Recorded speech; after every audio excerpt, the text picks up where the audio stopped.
So I'm sure throughout today, yesterday, you would have heard about many things how India is growing. So I'll start quickly with that snapshot that this is the place to be. We are currently having a foundation of an explosive growth.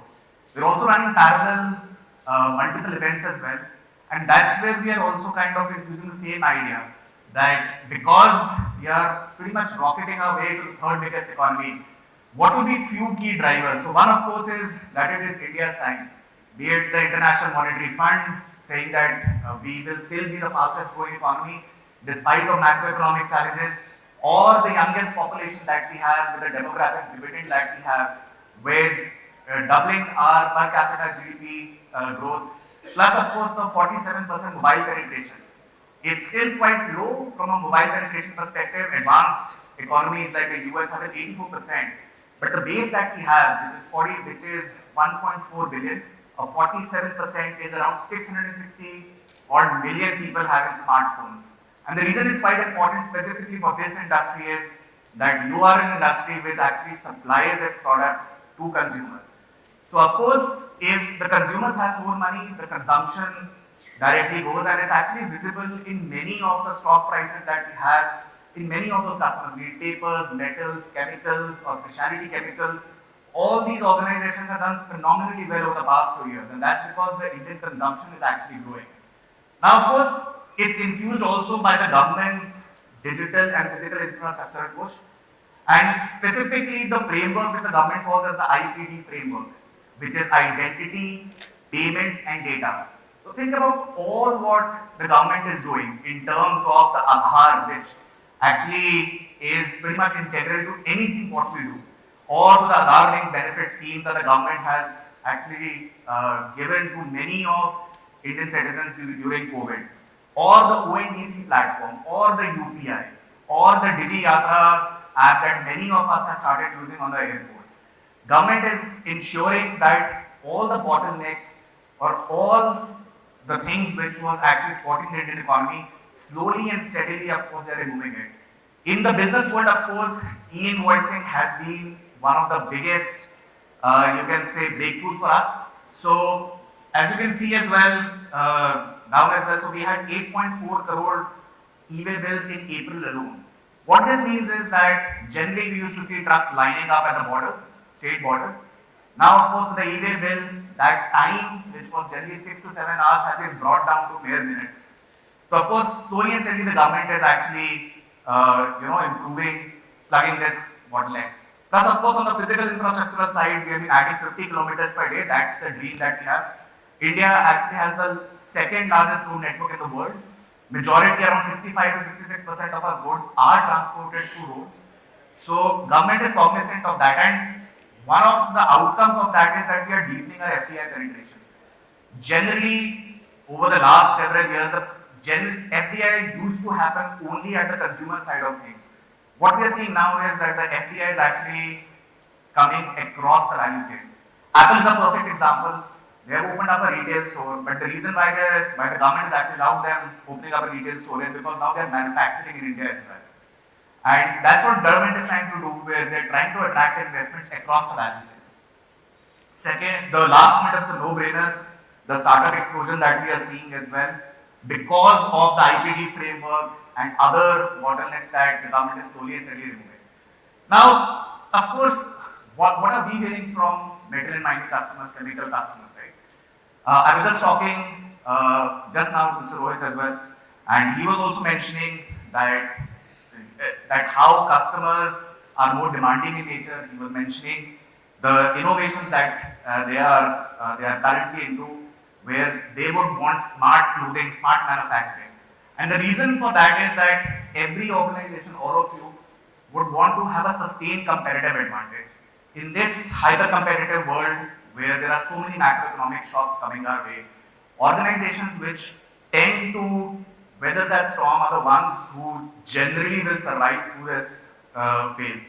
And the pillars for that, what we generally hear, are of course customers focused. As I said before, customers are more demanding than ever.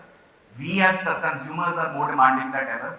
And that of course has a backward effect when it comes to specifically this industry. Similarly, agility, again it's a no-brainer.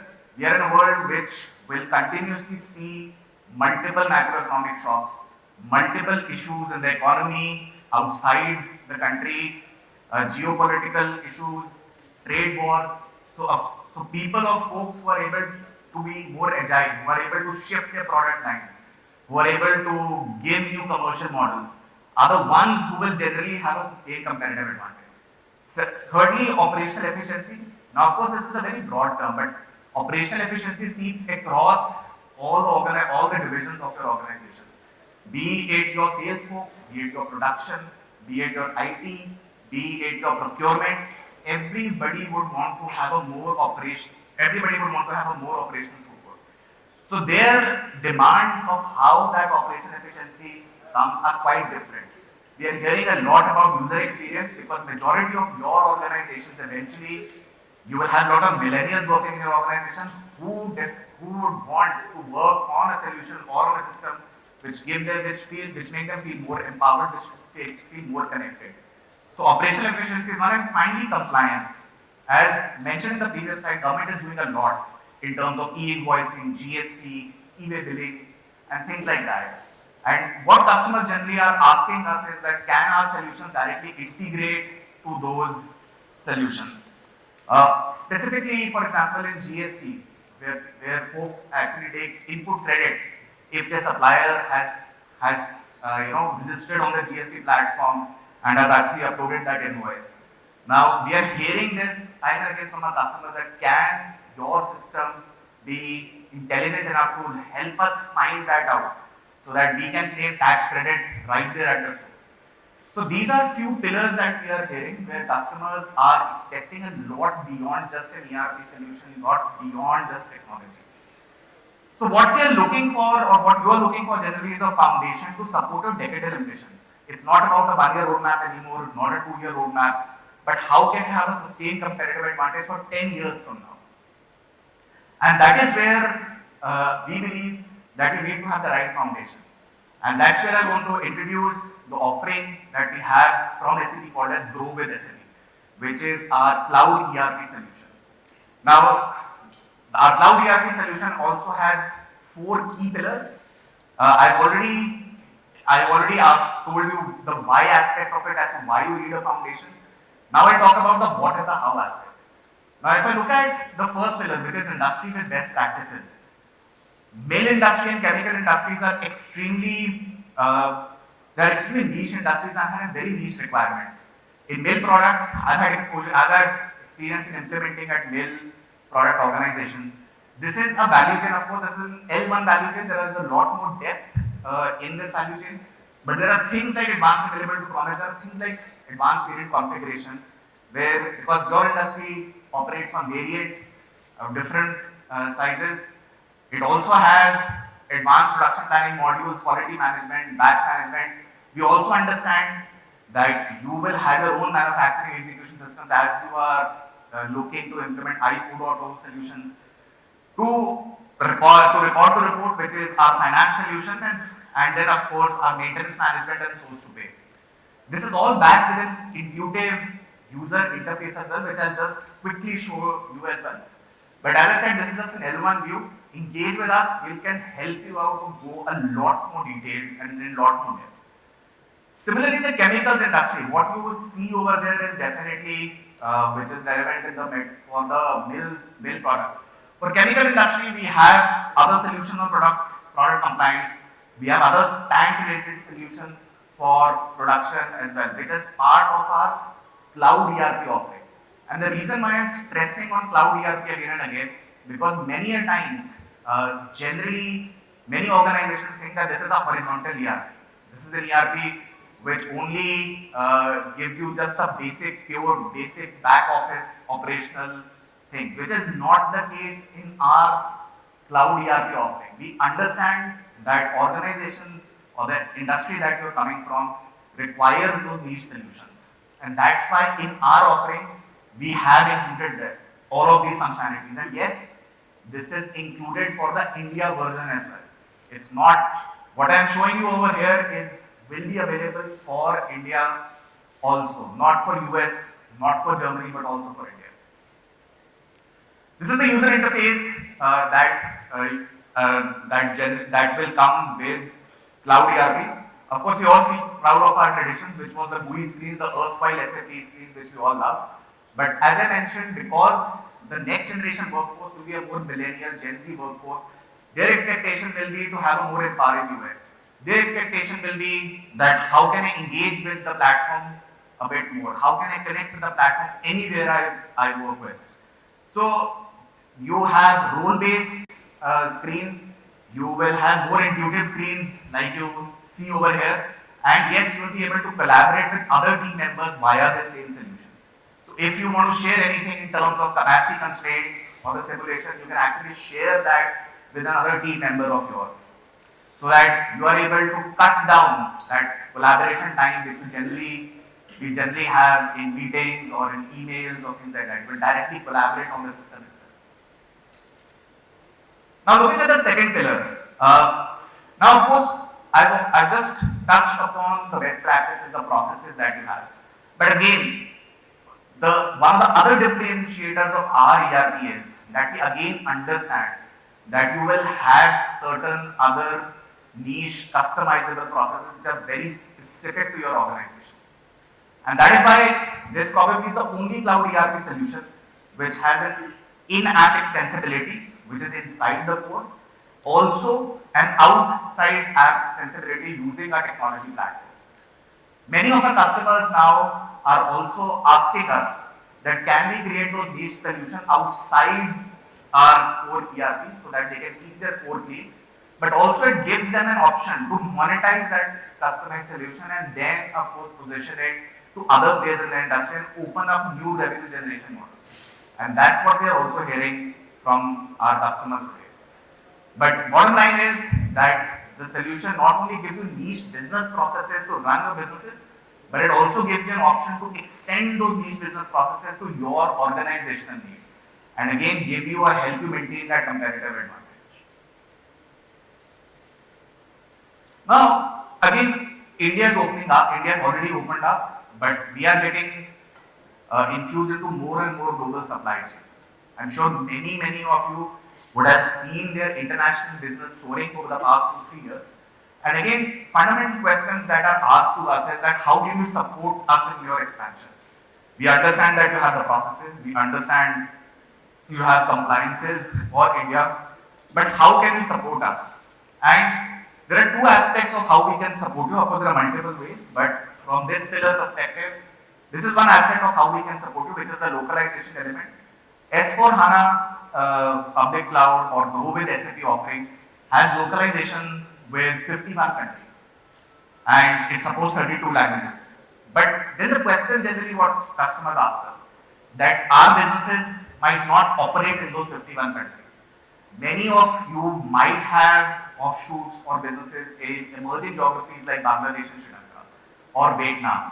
These are again manufacturing hubs that are coming with full steam. And many of us are being questioned day in and day out that what happens to those processes.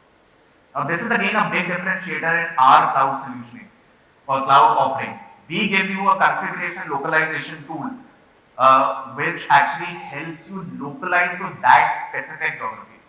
And we have 159 countries as of now, as of date, which are part of this configurational localization tool.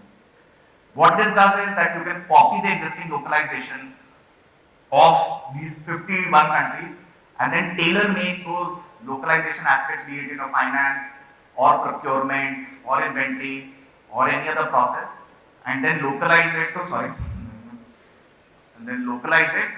to your geography. Second thing of how we can help you in this expansion is that we have a concept called as the two-tier ERP.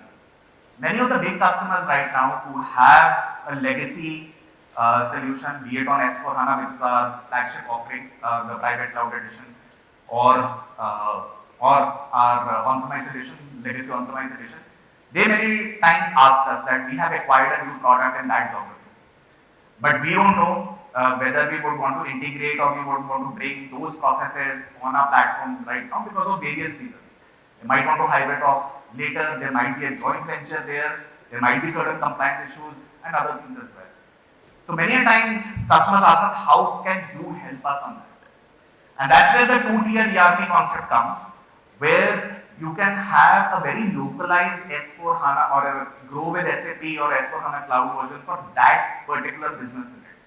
That business unit can very well be in India, that business unit can very well be outside India, but many customers right now have a two-tier landscape, or some big customers of ours have two-tier landscape with the central corporate headquarters or the central operations are running on one system, and the less exhaustive processes or the new businesses that they have acquired or the new products that they're trying to do an R&D on, those operations are then hosted on a separate, smaller grow with SAP or S4 HANA SaaS or S4 HANA cloud solution. So these are two ways of how we are helping you in supporting your growth ambitions.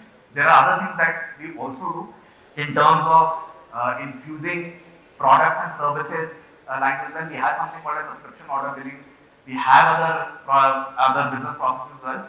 But prima facie, these are the two major aspects of how we can help you scale outside your local geography. Sorry. So then again, I talked about the why, I talked about the what, but then how is the most important, right? This is where rubber meets the road. Execution, project adoption is one of the biggest challenges in terms of technology adoption. What I say on the stage is one thing, but eventually what gets implemented out there is another one. So what SAP does is, in terms of the S4 HANA cloud solution is, that during your pre-sale stage or during your solution evaluation stage, we have taken out a tool called as digital discovery assessment tool, which actually tells you all the business process scope items that are relevant for your industry, that are relevant for your geography, and then it looks something like this, and once you explore each type, you will get this process flow. This will help you make a more informed decision as to what will be the fitment of our standard processes to your own business processes. And then you can make an intelligent call there and there itself as to which processes you want to keep in adoption phase, in the immediate adoption phase, and what you can postpone to the next adoption phase. Because we have a half-yearly roadmap as well, which is, so this process generally, few new processes new processes are introduced every 6 months. That's our innovation cycle that we run. So many a times customers take conscious calls that we would want to start with an absolute basic foundation because this fits the bill. Whatever extension needs to be done, we do it using your with the help of your extensibility platform. And then once the new release comes, that's when we will consume all the innovations or the new processes that will come. The other thing that also comes with S4 HANA Cloud is the cloud application lifecycle management, and this is the project management tool that you can use. This will again help you adopt your solutions much more quicker. The DDA, the digital discovery assessment, or we call as DDA, can be uploaded in this tool. Then when the system is delivered to you, it comes with a pre-configured content of what you have selected here. And then you can run your project just like a project manager runs. You can run your project via this CALM tool of cloud application lifecycle management. Now, this is the how part of how you can implement a solution. These are our names. So we have around 900 customers worldwide who have adopted S4 HANA public cloud or S4 HANA cloud solution. In India alone, we have seen an extraordinarily accelerated adoption rate as well. So over the past 1.5 years, we have had around 100% year-on-year growth in the number of customers we have acquired on our S4 HANA cloud solution. But the key point I want to highlight is that we are across every industry, every major industry. So tomorrow, if you have other ambitions of expanding to those industries as well, then our S4 HANA cloud offering will support you in that industry as well. And as you can see, it's across multiple geographies. So both in terms of scope of your business process, to to the geographical scope, along with our extensibility tools, we will be able to cater to practically majority of the requirements. So this is my last slide. My request to you is that even if you forget this presentation, please don't forget about me. And I wish to kind of have more interactions with you on the S/4HANA Cloud thing. I think this is one product which SAP has really investing in and will continue to invest in. This is core to our strategy. Thank you once again.